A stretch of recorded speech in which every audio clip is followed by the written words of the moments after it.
The unique gimmick of Henry Halfhead, despite the name, has little, if anything, to do with the fact our protagonist only has half a head. Or rather, he only is half a head, with no body to speak of at all. Instead, all of the gameplay exists through a mechanic that allows Henry to possess almost every object around him. If you don't think that mechanic sounds complex enough to sustain a full game, well, maybe that's how Henry got his name.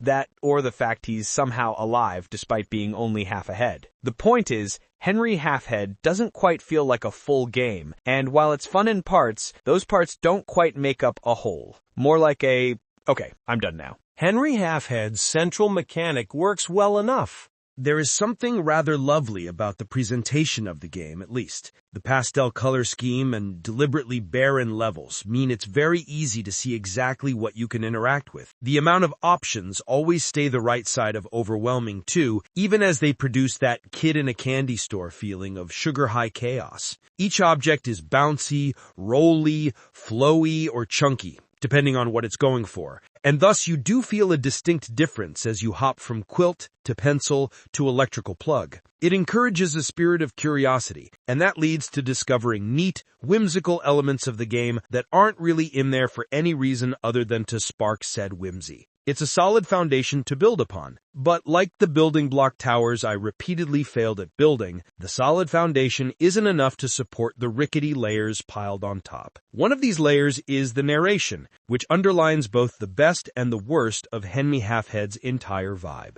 As you go through life, which starts with Henry as a newborn child and takes him through school and adulthood, the game is narrated in the style of a friendly Nordic man sipping black coffee brewed in a pan, wearing a thick beige turtleneck, reading from a children's book. It's cozy, at least for a little while, and it's for that little while that Henry Halfhead delivers on its potential. But the narrative costs the game too much enjoyment. However, as the game goes on, this overly friendly narration starts to take a turn. It's nothing dark or sinister. There was no shadowy villain with an axe who chopped off the other half of our head. It's not really supposed to take a turn. It just does. As Henry ages and as the voice continues, its soft, almost patronizing tone loses the benefit of that almost. Once we're not a little kid packing books for school and are now a sad, overworked man packing parcels for an unnamed parcel conglomerate, the narration feels out of place. You start to get the impression that this slow,